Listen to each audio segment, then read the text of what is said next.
की प्यास पार्ट 2। और उसके बाद वो जंगल एक बार फिर से सुमन की चीखों से गूंज उठा। लेकिन आज की रात सुमन की चीखों को सुनने वाला वहां पर कोई भी नहीं था।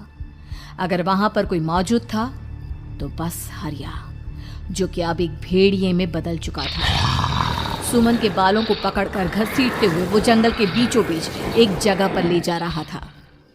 अगली सुबह गांव में। अरे भाई, पता नहीं क्या बात है, अपने गांव का हरिया किसान और उसकी पत्नी सुमन दोनों गायब हैं। दोनों का कोई अता पता नहीं। अरे कैसी बातें कर रहे हो भाई, ये कब हुआ है? अरे पूरे गांव में खबर फैली पड़ी है। कल रात को दोनों खेत की तरफ जा रहे थे, लेकिन लौटकर आए ही नहीं। तो हो सकता है अपने खेत पर होंगे। पूरा गांव ढूंढ कर आया है भाई। जानते हो क्या मिला वहां पर? क्या हुआ भाई? क्या मिला? बताओ हमें, क्या मिला? अरे हरिया की पत्नी सुमन के कपड़े पड़े हुए थे। शरीर का एक एक कपड़ा फटा हुआ झोपड़ी के बाहर पड़ा था, लेकिन दोनों पति पत्नी का कोई पता ठिकाना नहीं था।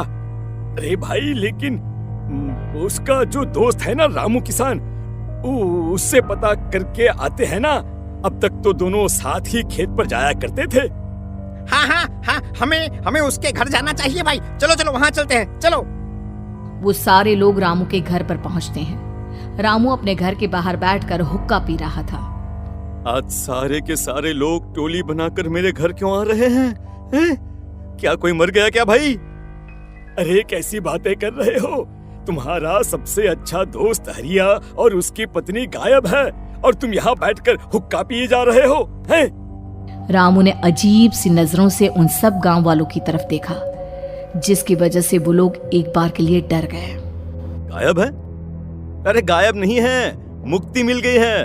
उन दोनों को मुक्ति मिली है। इस दुनिया में आकर हर इंसान पाप करता है और उसे उसके पापों के लिए मुक्ति मिलना बहुत जरूरी है। अरे ये कैसी बहकी बहकी बातें कर रहे हो भाई, हैं? और इसका चेहरा अजीब सा क्यों लग रहा है? लगता है दोस्त के मरने का गम बैठ गया है। पागल हो गया है शायद ये पागल। ये बात सुनते ही रामू चीख कर जोर से चिल्लाते हुए कहता है, पागल मैं नहीं हूँ, पागल तुम सब हो। और ये शैतानी जंगल अब तुम में से किसी को नहीं छोड़ने वाला, सबको खा जाएगा। याद रखना मेरी बात। शैतानी जंगल? कैसा शैतानी जंगल? लगता है रामू पागल हो चुका है। हमें यहाँ से चलना चाहिए भाई। चलो। तभी रामू की पत्नी बाहर आती है। नहीं, आप लोग इनकी बात का बुरा मत मानिए। 2 दिन पहले हरिया के साथ खेत पर गए थे। जब से वहाँ से आए हैं तब से ऐसी ही बातें कर रहे हैं। भगवान जाने ऐसा क्या देख लिया उन्होंने, खेत में कुछ भी बड़बड़ाते रहते हैं। लेकिन गांव के लोगों ने कमला की कोई बात नहीं सुनी और वो सब वहां से चले गए। रात अब धीरे धीरे ढलने लगी थी। तभी अचानक किसी ने धीमी सी आवाज में रामू को पुकारा। रामू, आ जाओ, मैं तुम्हारा इंतजार कर रहा हूँ। और सुनो, अपनी पत्नी को साथ लेकर आना, नहीं तो काम अधूरा रह जाएगा। ये आवाज सुनते ही रामू के चेहरे पर शैतानी मुस्कुराहट आ जाती है। वो धीमे कदमों से अपने घर के अंदर आता है। क्या हुआ? तबीयत ठीक है ना अब आपकी? मैं तुझे अपने साथ खेत पर ले जाने आया हूँ, चल। मैं तुम्हारे साथ कहीं नहीं जाने वाली। मुन्ना गहरी नींद में सो रहा है और उसे अकेला छोड़कर मैं तुम्हारे साथ खेत पर नहीं आ सकती। वैसे भी तुम्हारे उन खेतों में भगवान जाने कौन सा राक्षस घूम रहा है, मुझे तो डर लगता है। रामू गुस्से में दांत पीसता अपनी झोपड़ी से बाहर आ जाता है और कमला गहरी नींद में अपने बच्चे के साथ सो जाती है। तभी अचानक रात को रामू की झोपड़ी के ऊपर एक साया वही गाना गुनगुनाते हुए घूमने लगता है जो हरिया के मोबाइल में बजा करता था। मैं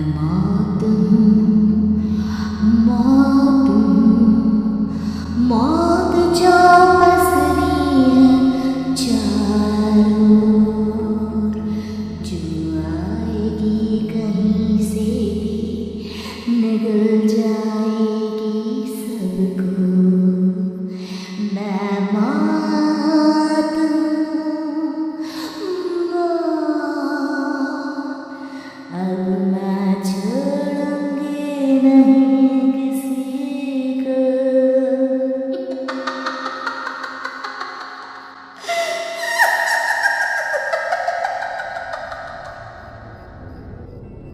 ये आवाज सुनकर रामू की पत्नी कमला की आंख खुलती है और वो देखती है कि उसका मुन्ना अपनी जगह से गायब था। कमला चीखते हुए बाहर दौड़ कर आती है। वहां पर उसने देखा कि रामू ने अपने बच्चे को झोपड़ी के बाहर एक पेड़ से उल्टा लटकाया हुआ था और उसका बच्चा चीख चीख कर रो रहा था। वहीं दूसरी तरफ एक साया बच्चे के ठीक नीचे आग जलाकर उसके चारों तरफ हैवानों की तरफ नाच रहा था। छोड़ दो मेरे बच्चे को। अरे क्या कर रहे हो तुम? शर्म नहीं आती तुम्हें अपने ही बच्चे को इस तरह मौत के हवाले करते हुए? अपना बच्चा? किसने कहा ये मेरा बच्चा है? अरे ये तो उस रामू की औलाद है, इस गांव के किसान रामू की, और मेरी दुश्मनी इस गांव के हर इंसान के साथ है। क्या? कैसी बात कर रहे हो तुम? और ये औरत कौन है? ये मेरे बच्चे को खा जाएगी। तभी अचानक से उस साया ने एक बेहद खतरनाक दिखने वाली औरत का रूप ले लिया और उसकी आंखों से आग निकल रही थी। सही पहचाना तूने, मैं तेरे बच्चे को खा जाऊंगी। अगर तू अपनी इस हैवान पति रामू के साथ जंगल नहीं आई तो मैं तेरे बच्चे को खा जाऊंगी। लेकिन क्यों? आखिर क्या चाहती हो तुम मुझसे? मुझे जंगल क्यों ले जाना चाहती हो? औरत बुरी तरह से ठहाके मार मार कर जोर जोर से हंसने लगी और साथ में रामू भी। ये तो तुझे वहाँ चलने के बाद ही पता चलेगा ना। अगर तू नहीं आई तो थोड़ी देर में तेरा ये बच्चा आग में जलकर मर जाएगा। चल जल्दी। नहीं, मेरे बच्चे को छोड़ दो। तुम जहाँ कहोगे मैं तुम्हारे साथ चलने के लिए तैयार हूँ। और उसके बाद उस बच्चे को झोपड़ी में लिटाकर आगे आगे वो साया चल रहा था और उसके पीछे पीछे रामू अपनी पत्नी के बाल पकड़कर उसे घसीटते हुए जंगल की तरफ ले गया। जंगल में जाने के बाद, कितनी खूबसूरत हो तुम। आज की रात बस तुम और मैं एक दूसरे के साथ रहेंगे। मुझे तुमसे बहुत डर लग रहा है। तुम्हें क्या हो गया है? तुम तो बिल्कुल ठीक थे। वो होगा जो हमारे बीच होना चाहिए। तो आओ अपने आप को मेरे हवाले कर दो। कमला ने डर की वजह से अपनी दोनों आंखें कसकर बंद कर ली थी। रामू ने बुरी तरह से चीख कर कमला से कहा, आंखें खोलो अपनी और मेरी तरफ देखो। कमला ने जैसे ही अपनी आंखें खोली उसने देखा कि रामू एक खतरनाक खूनी हैवान में बदल चुका था। कौन हो तुम? जाने दो मुझे।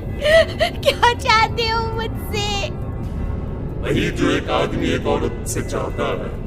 मैं तुम्हारा पति रामू नहीं, बल्कि इस जंगल का एक भेड़िया हूँ, और आज की रात तुम्हारे खून से अपनी प्यास बुझा जाऊं। और उसके बाद वो जंगल कमला की दर्दनाक चीखों से गूंज उठा। अगली सुबह कमला के कपड़े भी जंगल में उसी तरह पाए गए जैसे कि सुमन के पाए गए थे। इस घटना के बाद पूरे गांव में दहशत का माहौल था। अपने माँ बाप की मौत और गांव में हो रहे इस तरह की घटनाओं की खबर सुनकर किशन शहर से गांव लौट आया था। अपने माँ बाप की बेदर्द मौत की वजह से वो बहुत परेशान था। तभी अचानक उसे अपने घर में खाट के नीचे पड़ा हुआ वो मोबाइल फोन मिला जो उसने अपने पापा हरिया को गिफ्ट किया था। अरे कितने प्यार से पापा के लिए मोबाइल फोन लेकर आया था। इसे एक दिन भी काम में नहीं ले पाए। और आखिर कौन है जो गांव में इस तरह की हत्याएं कर रहा है? क्या है इन सब के पीछे? क्या है? मुझे पता करना ही होगा, वरना एक दिन पूरा का पूरा गांव खाली हो जाएगा। इस गांव में एक भी जिंदा इंसान नहीं बचेगा। गांव के लोगों की मदद करने के इरादे से किशन अपने गांव से दूर एक दूसरे गांव में बहुत बड़े तांत्रिक के पास मिलने के लिए गया। तांत्रिक बाबा, अब आप ही कुछ उपाय बता सकते हैं। भगवान जाने हमारे गांव को किसकी नजर लग गई है।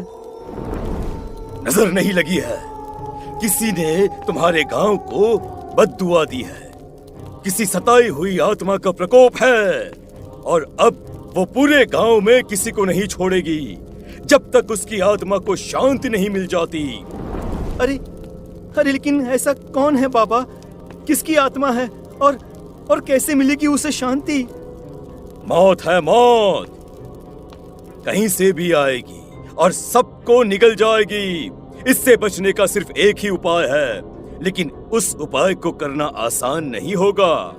जो भी उस उपाय को करने की कोशिश करेगा उसकी जान जा सकती है। भले ही मेरी जान चली जाए, लेकिन मैं अपने गांव के लोगों की जान बचाने की पूरी कोशिश करूंगा बाबा। तो ठीक है, फिर अगली अमावस की रात जैसा मैं कहता हूँ वैसा ही करना। अमावस की रात तांत्रिक के बताए अनुसार किशन अपने साथ केरोसिन लेकर जंगल की तरफ चल पड़ा। उसके हाथ में देवी के मंदिर का सिंदूर भी था। किशन जंगल के बीचों बीच पहुंचा। ये देखकर उसकी आंखें फटी की फटी रह गई। वहां एक उबलते पानी का तालाब था और कई लोगों की लाश लटक रही थी। किशन के माँ बाप की लाश भी वहीं थी। माँ, बापू, क्या हो गया? ये क्या हो गया? तभी वहां पर एक औरत और आदमी आते हैं। उन्हें देखकर किशन चौंक जाता है। गोपाल काका, आपकी तो 5 साल पहले मौत हो गई थी। और निर्मला काकी, आप? हाँ, मौत तो हो गई थी, लेकिन तुम ये नहीं जानते कि हमारी मौत कैसे हुई थी। क्या कहना चाहते हैं आप? कुछ नहीं, बस ये जान लो कि अब इस गांव में कोई जिंदा नहीं बचेगा। लेकिन क्यों काकी? क्योंकि 5 साल पहले इन गांव वालों ने मुझे डायन बताकर पत्थर मार मार के मार डाला। मेरी कोई गलती नहीं थी। गांव का एक बच्चा क्या लापता हुआ, सारा इल्जाम मेरी पत्नी पे डाल दिया। और जब मैंने निर्मला की जान बचाने की कोशिश की तो मुझे भी मार डाला। आपके साथ ये बहुत गलत हुआ काकी, लेकिन आप जो कर रहे हैं वो भी सही नहीं है ना? तुम यहाँ से चले जाओ वरना तुम भी नहीं बचोगे। हमारी आत्मा पिछले 5 साल से मुक्ति के लिए भटक रही है। चले जाओ यहाँ से। मौका देखकर किशन सिंदूर उन दोनों के ऊपर डाल देता है। उनका शरीर जलने लगता है और वो भयानक तरीके से चिल्लाने लगते हैं। अगले ही पल किशन उनके ऊपर केरोसिन डाल देता है और वो दोनों जल जाते हैं।